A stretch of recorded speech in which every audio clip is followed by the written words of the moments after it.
is our phone-in segment, and our interaction segment today, we'll be talking about, another issue that is really bothering us currently, which is, of course, causing frustration and hardship for millions of Nigerians, the resurgence of fuel scarcity.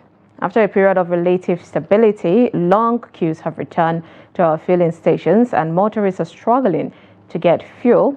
The impact of that on our lives, of course, the businesses and economy is significant. So what is your experience so far?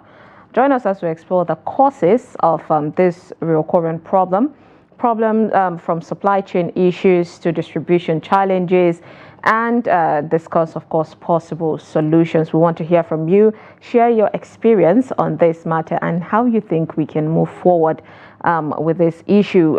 Why do we keep finding ourselves in this particular situation where today there is this problem, which is a cause, that another time it's another problem? Let's have these conversations. You are a stakeholder when it comes to Nigeria's growth economy, so let's hear from you.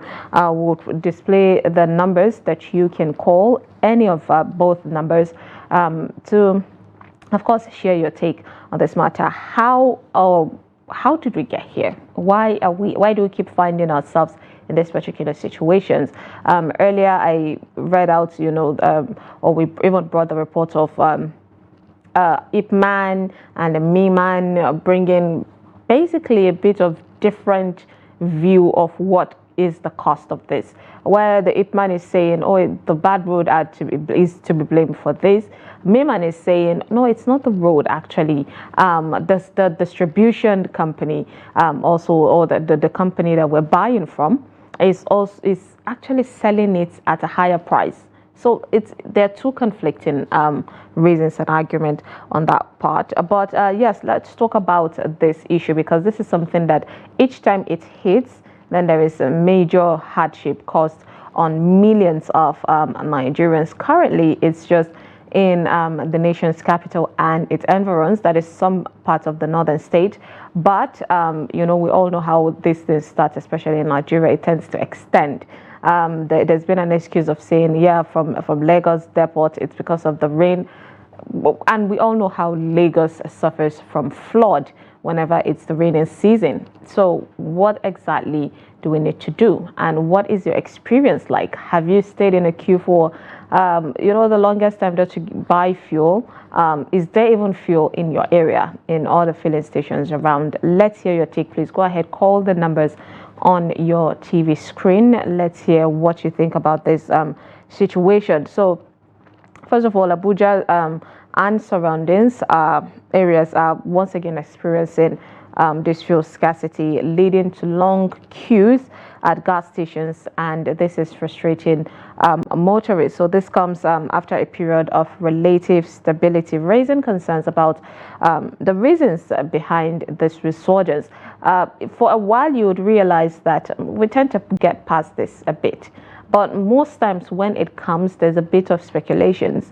Sometimes they tell you, oh, there is, an intention to increase the fuel, the fuel price, which we have seen, in recent times. We've seen how fuel price have moved from, the alleged 617 naira, even though you can still find it in the government fuel station, which is the NNPCL. You can still find that 617. But apart from that, I don't think there is any filling station that sells at that particular price. It even goes ahead, and some filling stations charge you for over 600 or over 700, and now it's even moving towards 800 naira, and this is scary. There has not been an increment in salaries yet. Foodstuff are still expensive, and all of that, and yet the fuel prices keeps increasing. So let's hear your take on this matter. What do you think is the possible reasons, and how can we combat all of these problems? First of the alleged causes of the problem is the supply chain disruptions, which they say reports suggest that with transporting fuel from the depots to the gas stations due to poor roads conditions or logistics constraints. Well, both issues seem not to be able to be tackled, at the earliest. So are we going to continue this? Because like I said earlier, it is the rainy season. It's just starting. We're just in the early days of the month of July, and we know rainy season can extend until October and even early days of November. That's the deep rain, or the heavy rain.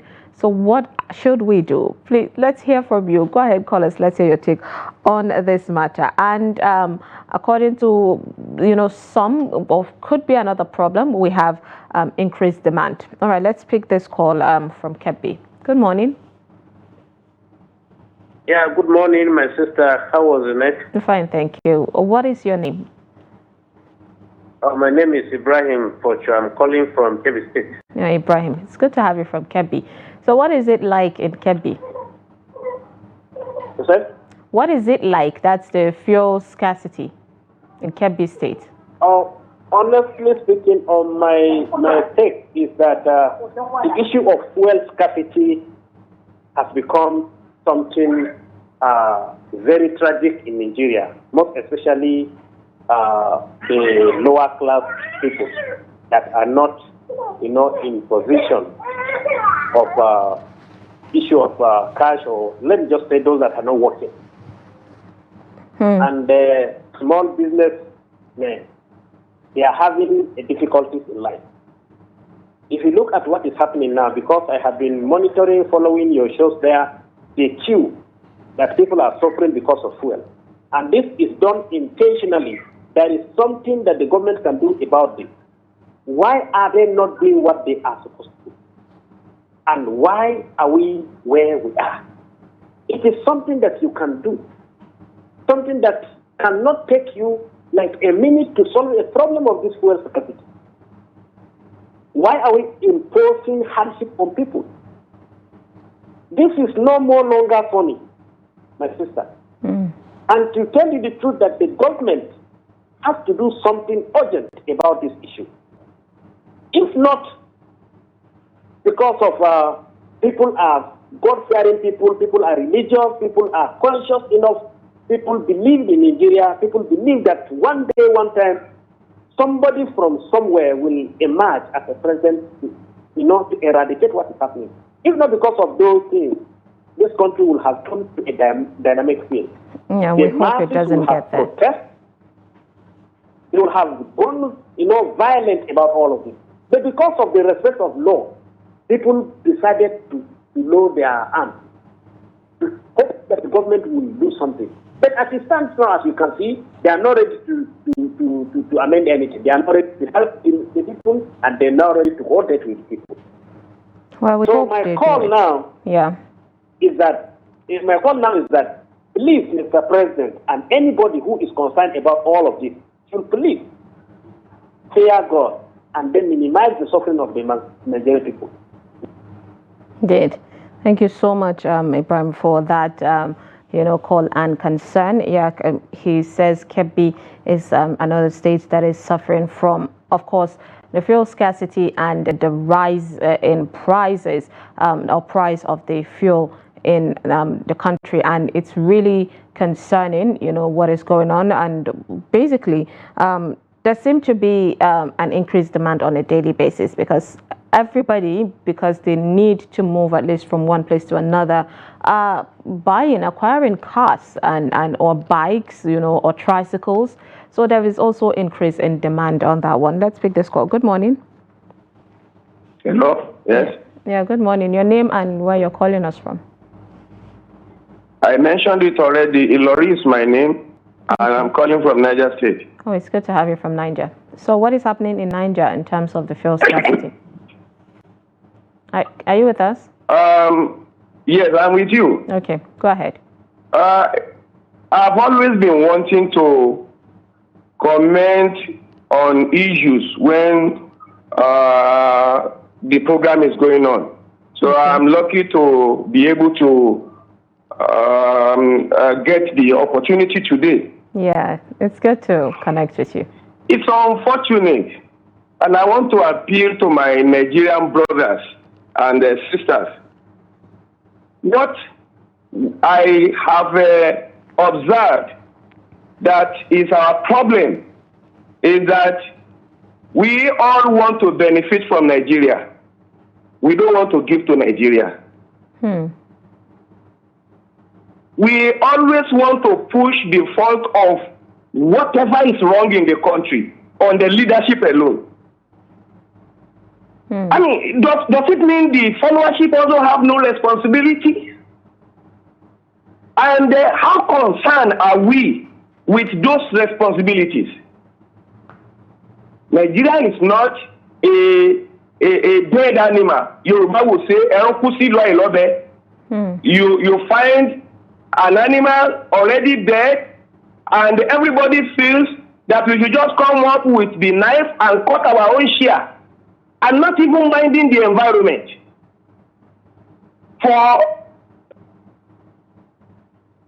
Are you still with us?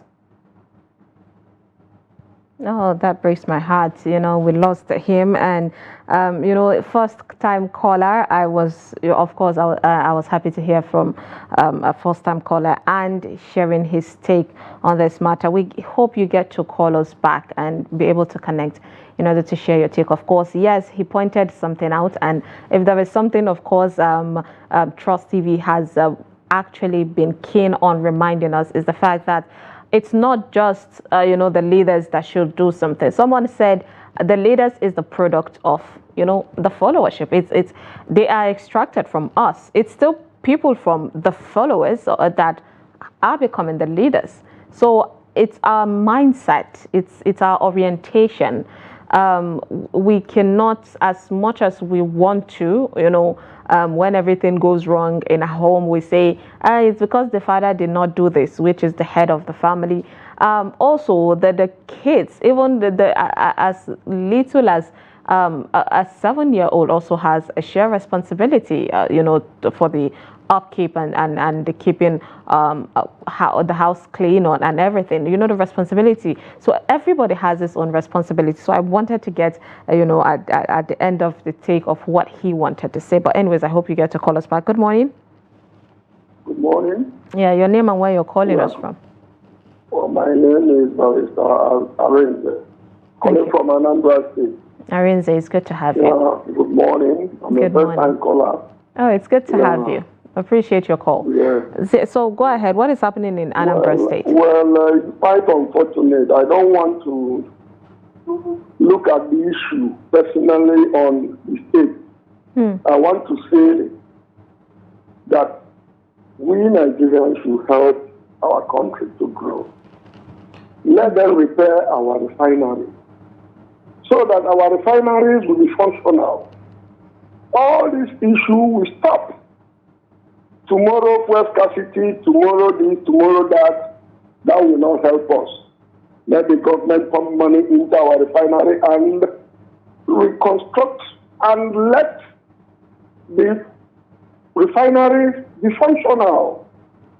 Employ people, experts who will work on these refineries so that we have all this in abundance. Already we have it in abundance. So why are we deceiving ourselves? Yeah, but Arinze, the complaints they are making is that it's due to the bad road. What do you think about that? Look, bad road, the source, the issue of bad road, you know, let's have it in abundance. Then we now follow it step by step. You know, we cannot achieve everything immediately. Let our refinery be functional first. Then we know that we have all these products in abundance. Then we face the road. There are departments who are to take care of these roads. And money, billions of naira is being pumped into it. Tema, what are they doing? Nigeria is blessed. We must not deceive ourselves. Let's join hands and make this country great. Thank you. Thank you so much, Arinze, for that call. Amazing, speech there. Yes, Nigeria is great, and we have to make it work. Based from what Arinze said and the previous caller, which is Ilo, it's almost the same thing about pointing out that some of us have given up on the country, that everybody wants to just get in a position and not really give back to their country. All they want to do is collect from their country, and it breaks our heart. Honestly, we've seen that happen, where with each day passing, there seems to be less patriotism and more individualism. People are becoming more selfish. It's all about growing my pockets than giving back. One of the things we tend to admire and also laugh at the whites or the Westerners is that these people give their lives with no expectations. But then Africans, especially Nigerians, we're losing that faith in our country. Let's pick this call. Good morning. Good morning. Yeah, your name and where you're calling us from. I'm calling from the Tinubu State. I'm calling Saudi. Okay, good to have you. So go ahead. This share scarcity with you, I'm not experiencing it yet in my area, but notwithstanding, it's just the price factor. But what I'm seeing, all especially in this regime, this democratic regime, is something. The capacity of the regime is excessively heartless. Let's just think. I know I'm speaking on live broadcast anyway. But let's have a rethink over things that happen. This government, according to their manifesto, they are going to make everything good to the masses. But what is the result of our vote today? Pains. Okay, now they are controlling that because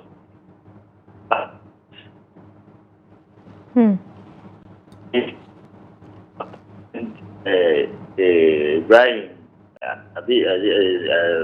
Buhari, at least within that 8 years, if there is any road network in Nigeria that's supposed to have been in that 8 years, now they are all the whole roads now. There is no road network in Nigeria. Take it or you leave it.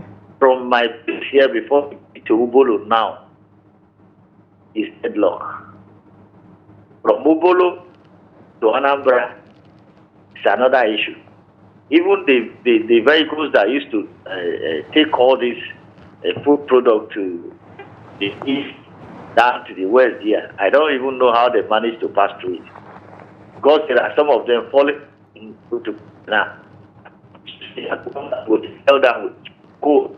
Was it on Friday last week on the federal route? This thing have to be taken care of. Even though if they cannot repair it originally to the taste of the masses now, let the big holes be refilled.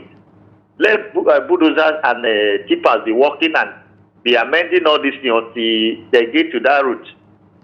So this cabal of a thing is bringing Nigeria to an end. And I pray we should stay together, because the splitting of Nigeria will be more than that of Soviet Union of those days. We are not going to split up to fight.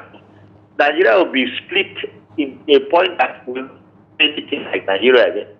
But I pray it will not be so, because the things that the Soviet have become so important. Yeah. Indeed. Thank you so much for calling to share your take on this matter. Interestingly, we saw Dangote come out to talk about, the cabals, the so-called cabals, and saying that they are saboteurs. But for the longest time, of course, even though we don't really talk about this, we know they have been saboteurs. We know that the penetration of insecurity in the country cannot be done without the help of, people from the country. We know that the refineries, the build of refineries, or the lack of it in the country, has been blocked by some people. So it really breaks our heart on that matter. Good morning. Good morning. Hello? Yes, your name and where you're calling us from. My name is Tony, calling from Benue State. Good to have you from Benue, Tony. Go ahead. Thank you. I think the problem is not root, to my own understanding. Okay. But we are living in a country where if some things is happening, they don't tell us the truth. I think the increment in fuel is because of all this forest problem. That it comes down today, tomorrow it goes up, next tomorrow it comes down, the other day it goes up, and that is the issue. Now we are reaching in the stage that in this country we're supposed to have at least about 2 refineries or 3 refineries that is working for Nigerians. And up to today, I don't know what our leaders are waiting before they build the refinery to us. Look at the money they are waiting in Port Harcourt refinery.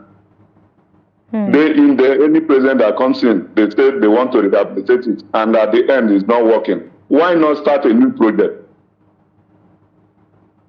Yeah, they are promising beginning of 2025 a refinery will start working. That the previous president, that is their promise, but at the end it ends up like that. Ajokuta Steel Company, any president that comes in, they will be pumping money there. At the end, it's not working. There is something there that they are not telling Nigerians truth, and until they begin to tell us truth, that will be when we come out of our problem. But as long as our leaders continue to hide so many things for us, Nigeria will continue to live in agony. Good morning. Thank you so much for calling with that. I could actually sense your frustration on that part. Yes, journalists are doing their best at least to bring it out of them. And one thing that we want the government to know is that sometimes when you just bring out, we're not asking for national top security, details, but then when you bring out things that affect Nigerians like economy and all of that, you might get, great solutions from the citizens, because we seem to have smart people in the country that truly have Nigeria at heart. And yes, apart from the previous caller, I know there was a caller that talked about us concentrating on one thing. I am of that perception, even though we know that most times we cannot put all hands on one issue and then forget the others while they collapse. But I feel like there should be more pressure on, more intention on at least concentrating on, let's work on this. Let's make sure we work on this sector at least to make sure things are okay. Because at the end of the day, it seems not everything is smooth, And refineries, we've had the promise saying it would be running by the end of 2023. Now it's saying that it's going to be beginning of 2025.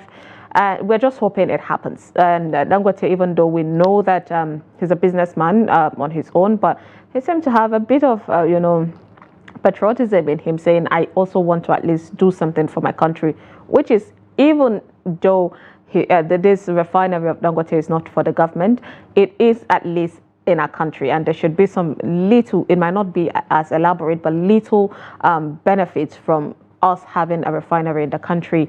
And yeah, we saw how a section of it got burnt, but at least it was they were able to save it, and we hope to see more on the refineries and the growth of petroleum sector in Nigeria. Good morning.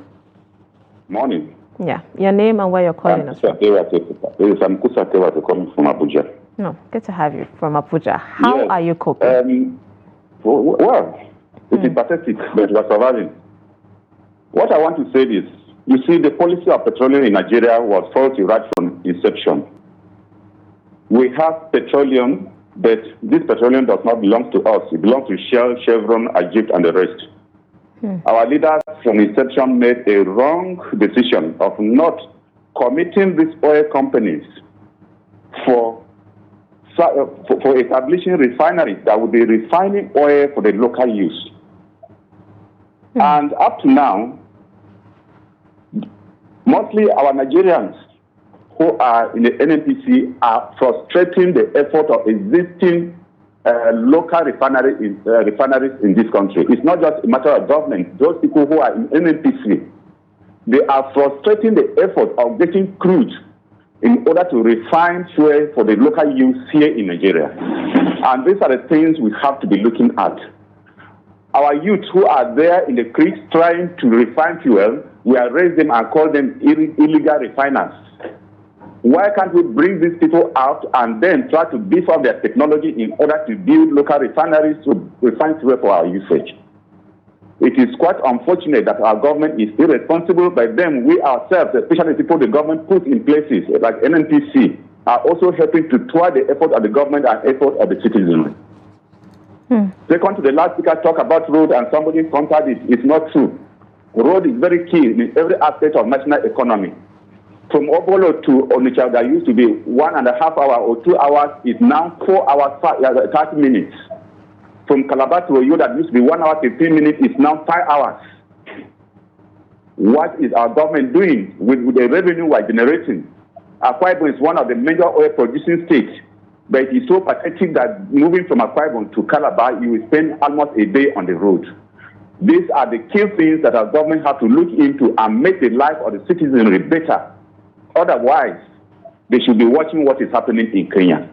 Thank you. Thank you so much for that. And we hope, it doesn't get there, even though, yes, we all are seeing how Nigerians have been pushed to the brim, to the end of, the edge, I would say. But we hope it doesn't get there. We hope the government listen to its people on exactly what they're facing.